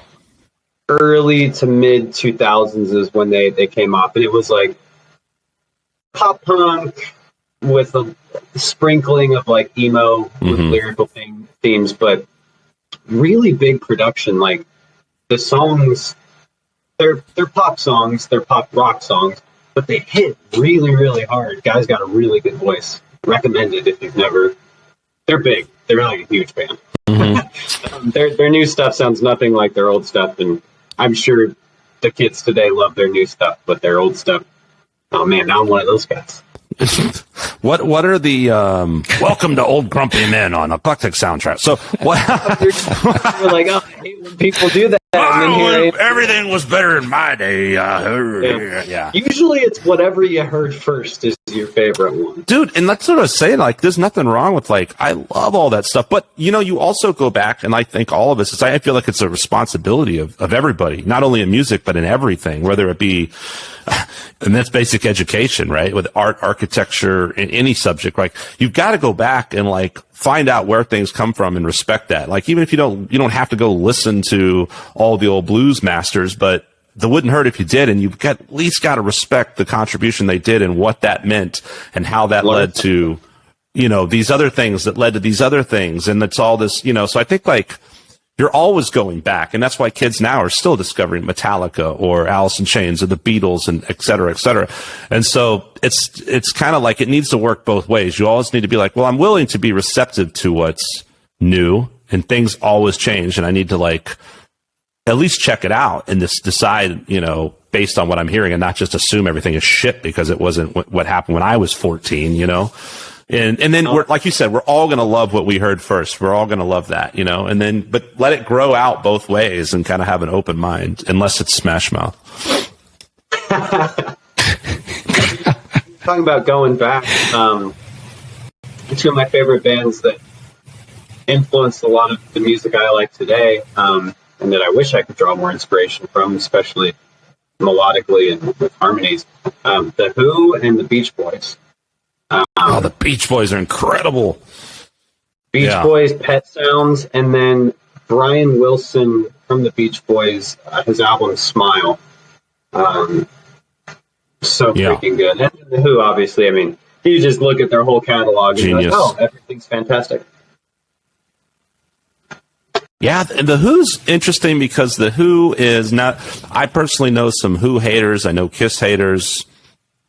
To be fair, I've hated on some of these people too. I'm not a Who hater. Like, I think the Who is fine. I think they kind of get a bit eclipsed by, like, Led Zeppelin, and it's hard to deny, like, Led Zeppelin's fucking Led Zeppelin, you know? But man, the Who has, like, they got a lot of stuff that's kind of like, you've heard it, you don't necessarily know it, or you do hear it, and you're just like, wow, it's the Who, right? Like, so there were some songs I never knew, like Squeeze Box, just like cool shit, man, you know, like, they're just kind of like, they're not the Behind Blue Eyes or whatever, but yeah, they got a lot of cool shit, man. I think it kind of personified rock and roll early. That was a fucking rock band, straight up. Yeah, I think it was Jack Black, actually, who said the Who was the first band to rock hard. I remember the quote because you go watch some of those videos. Like, you know, rock music was this, you know, and then the Who came out and they blew up a drum set on a TV station, and Pete Townsend with the windmill guitar. Yeah, like, what is this? Keith Moon was just this goddamn animal behind the drum. I mean, to be fair, like, I agree, man. I think in terms of just straight up, like, modern rock, hard rock, you know, like, who did it before the Who? Like, when did the Who come out? Were they 69? Now I'm real curious about when that. It was definitely in the late 60s.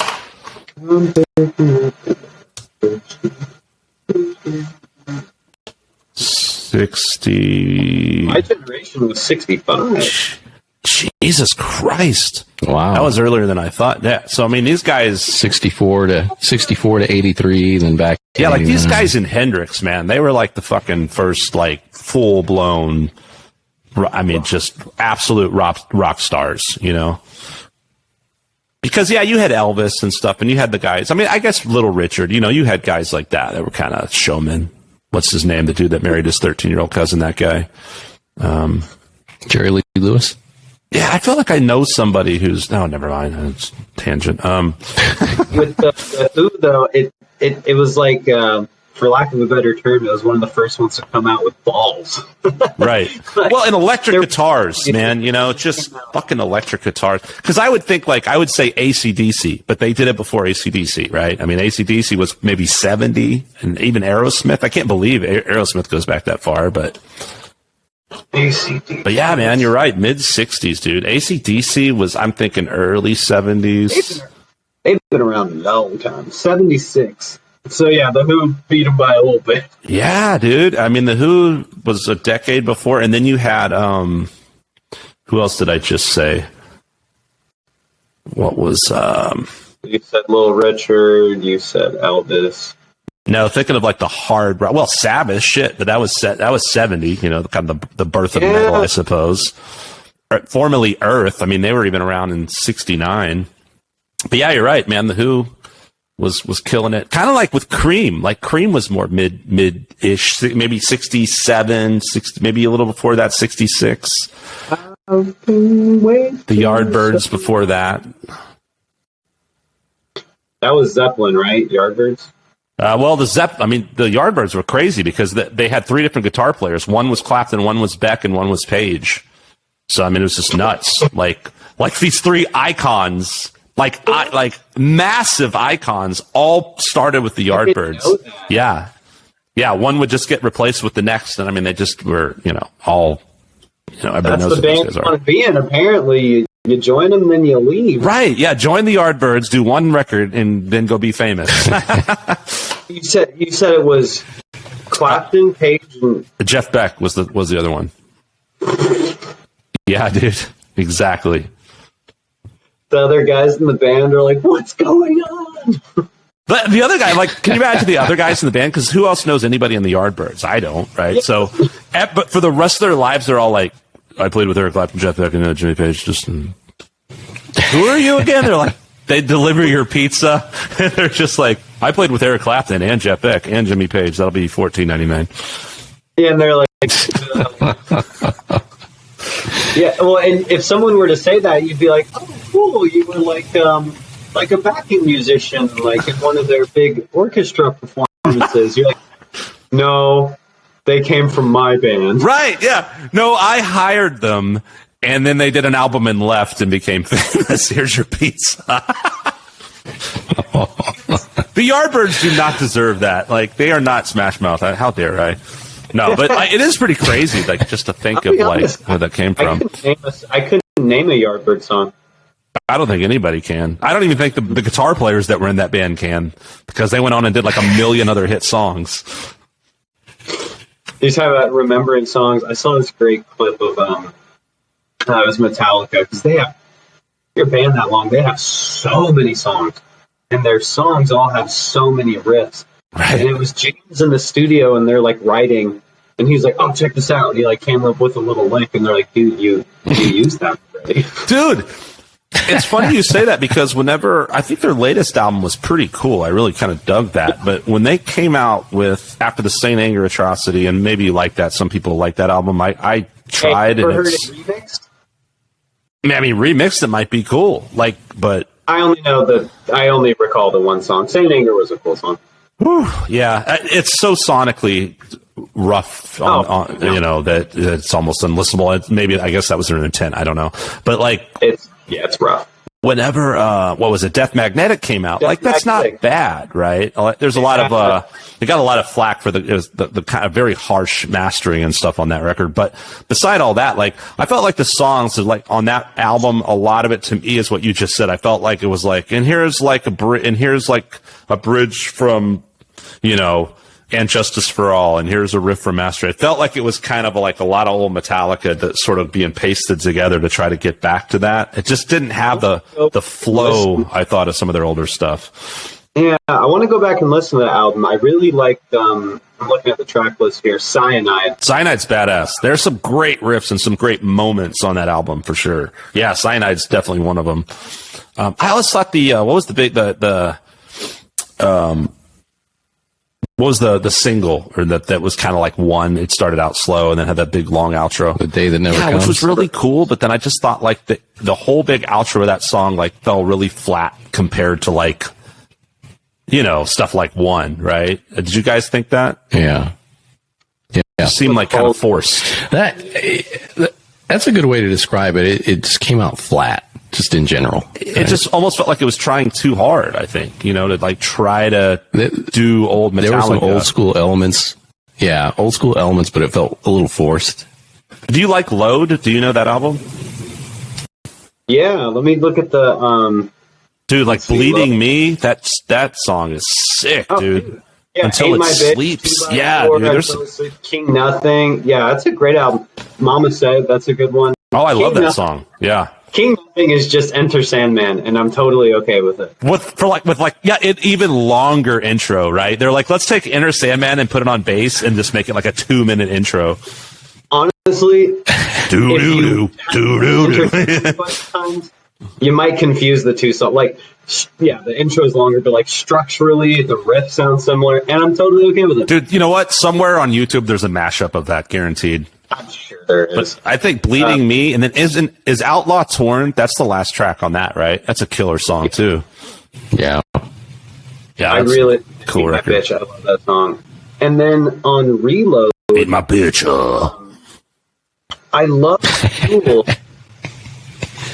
and I love The Memory Remains until like the back half of The Memory Remains. I can't, dude. I never liked the Marianne Faithful thing. I just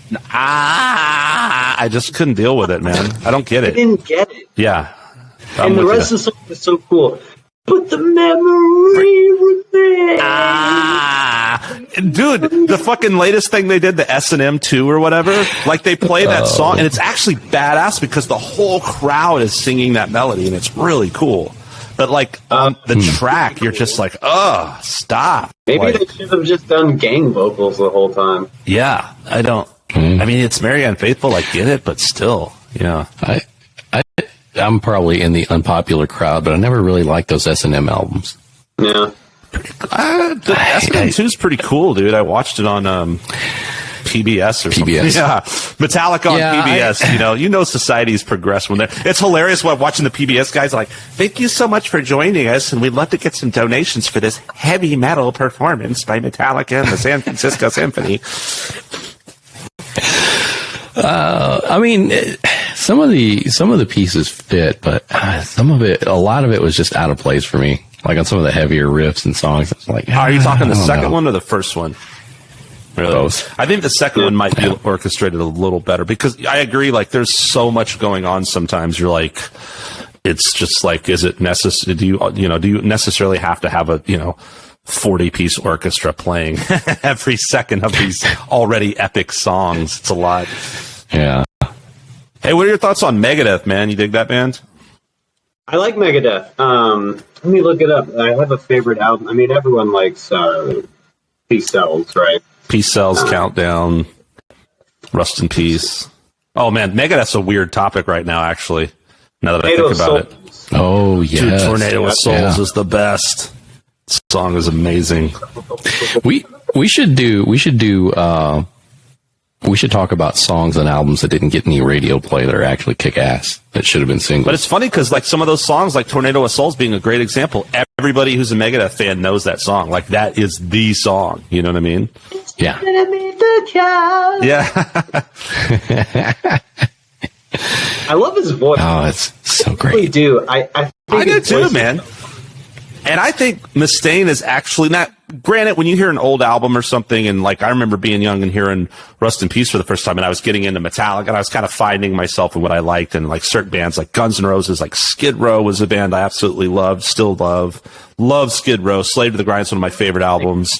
Appetite for Destruction, I was getting into the old Metallica, and then Megadeth. I heard Rust in Peace, and I was like digging it, but it was just a bit much, and then I grew to like love it. And back to voices, and when we were talking about singers more than anybody are so subjective because I can love or hate somebody's voice and someone, I don't know, man. I think it's the way their music touches you that the vocals almost become, I don't want to say less important, but even if it's a weird or unorthodox singer like Geddy Lee or Dave Mustaine, you actually love that singer because I don't know, the whole way that it mixes with the music. Mustaine, though, I think, as I got to like the band more, now, I mean, I love the band. It's one of my favorite bands, and I actually love his voice, and I think he's highly underrated as, what do you call it, how do you say melody guy? Melodicist? Melodicist? Melicist? Good melodies. Melodicist, yeah, there you go. Well, like stuff like if you listen to, I mean, obviously everybody knows the old stuff, which is great, but some of the stuff they did in the 90s, like Euthanasia and, what was the one after that? Cryptic Writings. Like, dude, like really, speaking of pop, I mean, poppy, Dave Mustaine actually took pop and put it in metal, especially if you listen to stuff like Cryptic Writings, Euthanasia, both those albums, I think, like Risk, dude, like he's just like such a great songsmith and such a master of melody, in my opinion. I enjoyed, it was 2016, I think, Dystopia. I enjoyed that one too. Dude, Dystopia was great. I really, Megadeth, unlike Metallica, I don't really think there's a bad Megadeth record. Like, So Far, So Good, So What is sonically kind of trash, and it's one of my least favorites. There's a few that are a little weaker than others, but honestly, like, there's never a Megadeth album where I'm like, oh, this is terrible. You know, like, I think they're really consistent. Some of them are more poppy, some of them are like super heavy, but I think they're all great. So anyway, I love Megadeth, so I just thought I would say that. Tell everybody on your podcast. As a vocalist, what are some of your guys? Like, who made you want to sing? Who are your idols? I mean, I'll just be super stereotypical. Chris Cornell. Yeah. Dude's just... Oh, that's a good one. Yeah, I mean, yeah. Honestly, Sebastian Bach from Skid Row was one of mine, too. Yeah. Let's see. I come from... I mentioned, like, Beach Boys and stuff. That's what I sang when I was younger, you know, growing up singing, like, church music. I mentioned pop punk being a big influence with my melody writing. Patrick Stump from Fall Out Boy. Those would probably be my three biggest ones. Okay. Soundgarden, Chris Cornell, Brian Wilson, and Patrick Stump. Cool. And I guess Sebastian Bach, too. Right on. Those are all correct answers you I passed. sound like any of them. Nah, dude, you're a good singer, man. Like I said, I was really digging your tunes, man. Sounds great. And they were recorded and mixed by super secret personnel, which we won't know until June. Yeah. I like it. It's all very mysterious. Hey, what are some good venues in the Bay Area? And when I say Bay Area, I just mean everything from San Jose to Sacramento at this point. The Quarter Note up in Roseville, Vinny's in Concord. The Holy Diver in Sacramento, the DNA Lounge in San Francisco, and unfortunately, probably my favorite, I can't think of a better one, my favorite venue in the city, Slim's, but it's closed now. Fucking sucks. We've talked about that a lot, man. I was very fortunate to be down there right before COVID happened. And remember, there was like a cruise ship docked and everything, February of... Because I came down there and saw Mr. Bungle at the Warfield, I think. And, fun. Yeah.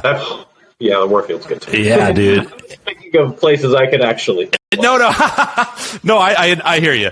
And but then I was we just were very fortunate. I saw the Melvins were on tour with the Cunts and a band called Hepatitis, and we went and saw them at Slim's, and I'm just so glad that I was able to get into that show and see it, because I didn't know, you know, and that's such and I was like, wow, this place is super cool and this and that, and then unfortunately gone. Yeah, so that's a bummer, man.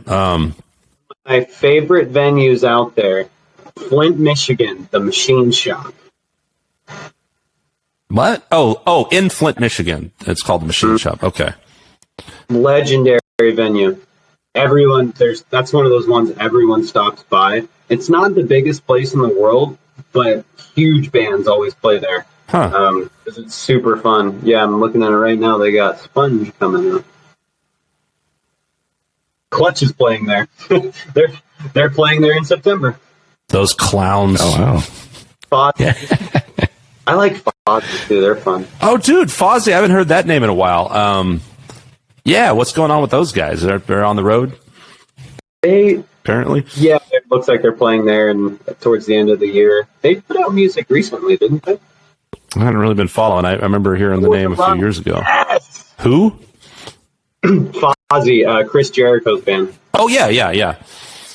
But what you were getting excited about something there, was that Fozzy that you were... Yeah, Fozzy. They did a song called Nowhere to Run. Oh, okay. I thought maybe Nickelback was playing that place or something. That would be a fun show. Nickelback and Fozzy. That would work. I think it would work, actually. So I'll get back to you on that after I listen to The Long Road or whatever it's called. I'll do my homework. Yeah, check it out. Vic, are you gonna play by the rules and listen to Nickelback? I'm really interested in that song where they've got Dimebag's guitar and that's solo. on that record. That's on that one. Side of a Bullet. Yep. Okay. That whole album. Just Wow. that song out, and then go check out the first song, "Follow You Home," and then you'll be like, "Damn it, I like Nickelback."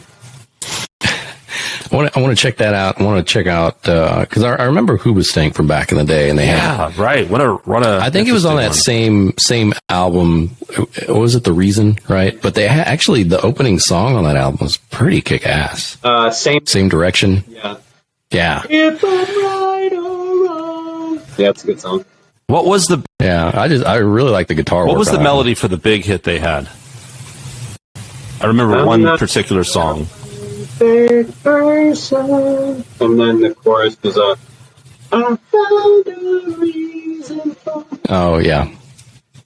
Right. I'll check out Clutch. Hey, when you were talking about playing Flint, Michigan, was that with Cold Shoulder? Have you guys been on the road much, or was that in a prior band? No, that was a prior band. Yeah, we really haven't toured as Cold Shoulder. You know, I mentioned those shows that have been canceled. Well, of course, yeah. We started to play some shows. We did that show with Probot. We actually talked about this recently. We felt like we had momentum. And we're like, oh, we booked Red Jumpsuit. We booked show with Saliva, and then the world shut down. Mm-hmm. You know. That being said, it was kind of an opportunity for us because we had music already, and so we said, we can start doing videos. We can start writing on. At the time, we all thought we would be shut down for like just a couple weeks. So, right, yeah, so did everybody. Yeah. All right, and then we said, well, let's start forecasting outwards, and let's really start working on, the networking side. Not really networking, but the social media side, connecting with fans, and kind of saying, okay, we have this music ready. Let's put it in a nice package. Let's have everything ready to go and start working on what comes next. Nothing's released yet of new songs, but we probably have 10 songs done, probably 5 of which are good. Well, that's always the thing, right? You write 50 songs, and then you go to 20, and then 8 of them are good, and then 3 of them are rookie. Yeah, I tell you, it's not always the worst thing to just have some time too, because I find that if I write something and I come back to it and I'm like still digging it and I want to sing it, and every time I'm like, okay, this is a good. Sometimes you really want to hang on to something, and then you step away and you come back and you're like, maybe someone else was like, it's not one of your best, and you're like, yeah, you're right, this is kind of shit. Okay, fuck it. Demoitis. Yeah, but okay, so you've recorded 8 songs, which are all going to be on what you're calling an EP, but really that's an album worth of material, right? I mean, yeah. So we're calling it an EP because so many of the songs are out already. And that's what I'm saying. So you've released these as singles, but they're all going to collectively be on this one release coming out in June. You can go find the songs. They're obviously on Spotify, YouTube, Apple Music, Tidal. But for the people who love it, there's an EP, and then there's going to be some new stuff on there too. I mean, I'm actually curious about this because I haven't really done this, but this is the way things are happening nowadays with Spotify. That kind of the new model. It seems that you release a single and you release another single, and you guys have done 5 or whatever, and then when you release the EP, what are there 2 versions of the songs then, or do you just kill the old single? How does that work? They both, as far as I'm aware, they both stay on there. It's a good question. I don't know. Yeah, I need to start following this model that the rest of the world is abiding by, putting something out. Anyway, they both stay. I assume, because you wouldn't want to split the plays. Yeah, or I think what happens, I mean, I've actually been in bands that have done this and I just don't know, but I think it seems like it's still side of it just rolls into because it's the same recording, right? And the same master and everything, or no? There you go. That makes sense. Yeah, right. If it's like a remix or something, then it would have to be. Right. Okay. Well, that's cool, man. That's good to know kind of what's going on with that. And again, I mean, I dig all the songs I've heard, so looking forward to the new stuff, and hopefully you guys get out there on the road. When you were touring before, have you toured the entire country, or have you done a lot of touring? Um, I've been to New York and back like 3 times. Okay. All right, is that kind of a beeline across the Midwest there, or you hit south or north or any other markets? Top and middle, and then back through the bottom. Gotcha. So Chicago, Philadelphia, maybe Boston, New York, all that shit. Rochester. Any particular venues that stick out, like that Flint, Michigan one, that like the bee's knees places? That by far was the best, honestly. Wow, cool. When you're on the road, you play like 35 shows in 50 days or whatever. I'd have to look at a list. Mm-hmm. There was one in South Dakota that was really good. Its name escapes me, but the Machine Shop, that's the big one. Cool. I'll have to check that place out. Well, cool, dude. I should really have more of those memorized for when people ask me that question. Yeah, I'm always just curious, and hopefully they're not like Slims. Like, hopefully they're still alive. Although it seems like things are starting. So yeah, California is weird, man, but things are kind of opening up, right? Like, didn't you guys just get what's happening there? What's open now? Yeah, so restaurants are open. I mean, it's still all up to the businesses, right? Mm-hmm. So there's some chain restaurants, like Starbucks, for example, that you can go in and order, but you can't stay. A lot of restaurants are at like limited capacity or whatever. I recently traveled to Idaho, and there's areas of Idaho that are just completely open. And so it's kind of a trip to go and then come back. It's like 2 different universes, Well, we live in Texas. We don't give a fuck. I was gonna say, did you guys even close down? We did, to the chagrin of many, I guess. I think when it first happened, like you said, we were all like, nobody knew what was going on. Like, I personally think in the beginning it was just such a novel, crazy thing and a big, scary thing. Sure. And yeah, there was this, I want to call it tactics, but of course the media is going to make everything sensationalized always, no matter what it is. And they love anything horrible, of course, because then we're watching them. But, news channels. I mean, seriously, this is basic economics, and unfortunately, it's business. Ratings, right? Yeah, ratings. Sell the panic. Exactly. So I get all that. Having said that, I don't think that it was a bad thing to really take this very seriously. I mean, look at what happened. It was very serious. It is still very serious. India is a fucking disaster right now. So this shit's still not gone. We've got the vaccinations rolling in. Things are coming. It's weird because there's a part you almost start feeling relaxed, like things are kind of coming back to normal, and then I don't put the news on a lot, but then I'm like, turn it on the other night, and it's like half of India dead. It's like, Jesus, man, like things are just like, this has been a thing for well over a year.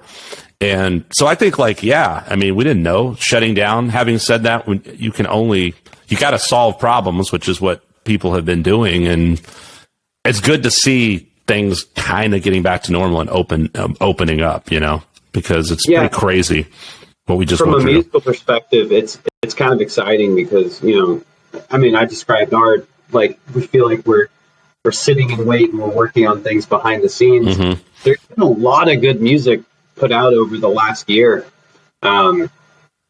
surprisingly so. And so when shows and concerts and tours really start coming back, I think there's going to be a lot of people who are really hungry, really hungry for music. And hope so. I'm excited to see what other people have been working on that's not even out yet. Yeah, for sure. Hey, who does the booking for all this stuff? That would be Jacob. You guys book shows and whatnot. Jacob does all It's that hair, man. It's a shorter hair. He had to cut his sides so he had time for to squeeze in the booking as well. I can't go get a haircut. I'll just. Yeah, right. No time for it. He's like, I got to book shit. Hair's a mangled mess, but he's getting shit done. He goes, I'll do it. He goes, I'll take care of this, Marcus. You stand at the front. Yeah, dude. You just do you like your job as a singer? You get to walk on stage with nothing and just look good? I kind of jokingly put it in the corner here, cold shoulder Marcus. It's funny. I love performing. I love being on stage. there is something a little extra with Cold Shoulder. I think it's just that, the music's high energy, but it's fun. Don't Call Me's a good reference track for that. It's a headbanger, but it's a party song. Mm-hmm. And so being on stage, Cold Shoulder Marcus gets to kind of come out a little more. And when people see a band, they want to see a rock star. And I'm not claiming to be a rock star, but I don't know. You just see a lot of folks get up on stage and they play their songs, and it's like, you got to put on a show. That takes me back to where it all started for me, or like it was a very pivotal moment for me. It was like Guns N' Roses. It was so fascinating because they all had an identity, a character, yes. And it was just like, there's no mistake to that. And even when the grunge kind of stuff came pushing back against the glam rock, over the top Poison stuff of the 80s, that was still an image. Those guys had an image, right? And so I think it's a misnomer. And I've seen, you see musicians kind of grow. And I think there's a tendency, especially if you're sort of trying to write really serious music. Like if you're writing, and I think bands like good, rock bands kind of fall in the middle, right? I mean, you want to be taken serious. You write good music, good lyrics, like meaningful things. But like you said, you want to have it fun. You want the stage show to be high energy fun. Like that's part of why so many people love Kiss or loved, Motley Crue or whatever, right? It wasn't necessarily like they were writing the, Freddie Mercury tunes. I mean, actually one of the greatest performers of all time. Talk about the full package, right? But it's like, yeah, that's the thing. It's like those people want to see a rock star. They want to see you perform. They want that energy in the band performing that way. That's part of what makes rock and roll. And it's like, I agree 100%, man. I know you don't just get up there in flip flops and, it's boring. There's also an element of you can't take it too seriously. And, metal music and hard rock music, it's more serious in nature, but I was talking to a friend about this recently because we were talking about Nickelback, and we were saying that we love that they're self-aware and it's a little cheesy. Mm-hmm. And I said, yeah, it's a little cheesy, and obviously not all music's like that. You got your bands like Metallica and stuff; they're not cheesy. And she looked at me and she said, "They put metal in their name." Dude, Metallica's super cheesy. Yeah, I agree. That's a good point. She's like, it's so cheesy, they put the name metal in there. I was like, I don't know how that hadn't crossed my mind yet. Like, you hear the music and it seems so serious, and some of the lyrics are and some aren't. But yeah, they put it right there in the name, or even. But also, they're fun live, But like Metallica is fun live. Like there's a lot of banter, and James Hetfield is in it. You know what I'm saying? Like I think that's super important, because if they just went up there and played those epic tunes, I mean, that's awesome in of itself, like, and it works for like Pink Floyd or whatever, but there's something about that aspect of it that makes it a communal, fun thing happening. It doesn't, even if we're listening to terrible, content about the Vietnam or whatever that Metallica wrote about, like you're fucking in that moment and there's energy being fed between the crowd. I mean, that's what it's all about, man. So totally agree with that. In order to get there, you got to put yourself out there, and, for every person that likes it, there's going to be two that hate it. But the way I think about it is, so if you got 1 million haters, first of all, it's 1 million people who heard your song. Right. Everybody knows Nickelback. Everybody. Doesn't matter if half of them hate them. if there's 5 million butthurt musicians who hate Nickelback. Right. Well, I look at their Spotify and there's 700 million people who are into it. So right, yeah. No, I mean, that's a good point, dude. I think at the end of the day, like what I always, my big thing is like, honestly, and this comes back to the podcast and part of like why Vic and I started doing this. I mean, it's just as two fans of music, and been a musician for forever, and it's like another thing too, right? Everything we're talking about, you can't really judge a book by its cover. Like if you're not. Everyone can have a single that's not going to resonate, or a hit song, and that could be great or not. But if you don't actually go explore the band's catalog or see them live, you really can't make an accurate judgment, right? And it's same with people. If you don't talk to a person one-on-one and like get to know that person and go like, hey, we talked to this dude. We know what they're about. He's a cool guy, or that's a cool band. It's not like you're sitting here going like, we play black metal and death to I mean, like, what I mean? Like, there's a market for that, and that's what those guys do. And I mean, maybe it's an act, maybe not, but I think you have got to find what resonates with you as a musician and then with the group as a band, and then go do that to the best of your ability. I think the key is to just be true and honest to it, right? And if there's an acceptance or a want of like, yeah, we're going to play this up, we're going to ham it up, of course. Like, that's part of rock and roll. Do it. Nothing wrong with writing a hit song. But I think if the brand and the band just finds what it really is and stays true to that, like, what more can anybody ask? And then if people are either going to like it or not like it, and either way is okay, that's the whole point of living in a free society, you know? So my 2 cents, Vic, if you got a final thought, you know, we can, sometimes Vic drops those bombs at the end of the podcast that make you walk away like you just watched Devil's Advocate or something. You know what? I think you actually nailed it this time. I done good. It took you like 60 something podcasts, but yeah. No, it's like 55, I think. My first 54 okay, episodes, 55. I was, we dumb. We dumb. Well, thanks for coming on our podcast. That's like my favorite. There's this band not too far from you guys, and where are they from? What's it called? Lua Bisto. Shit. San Luis. Yes, that's it. Yes. Yeah. And they're called Travis Larson Band. They're awesome, dude. Check them out. Instrumental kind of fusion really rock. Great. Really nice guys, too. Great music. But yeah, I was asking them about, this is like probably the favorite thing anyone's ever said on the podcast. I was asking them about, it was the guitarist and the bass player, and she's amazing, bass player. And I was like, so, you know, do you have any background, this and that, or studio, this and that? And they've kind of just, you know, built it up themselves. And she's just like, we dumb. Just like, best quote so far. Yeah. Well, anyway, I feel like this was a pretty successful podcast with Marcus from Cold Shoulder. Divine intervention killed our original intro, so we didn't come in with awkward nipple talk, and we got to learn a little bit about your band. We talked about good bands.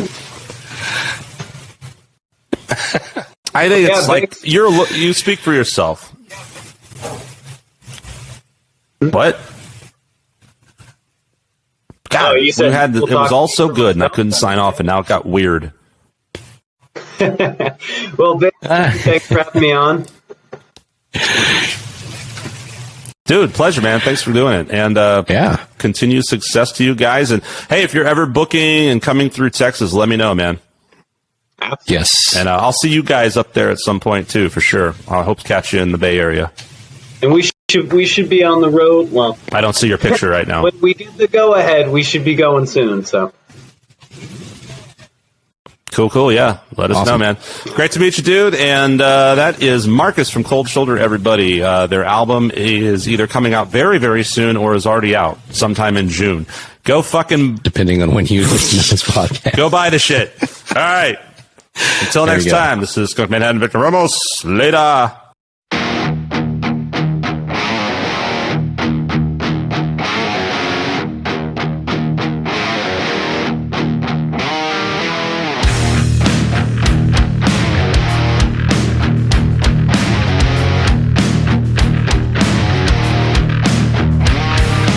Equal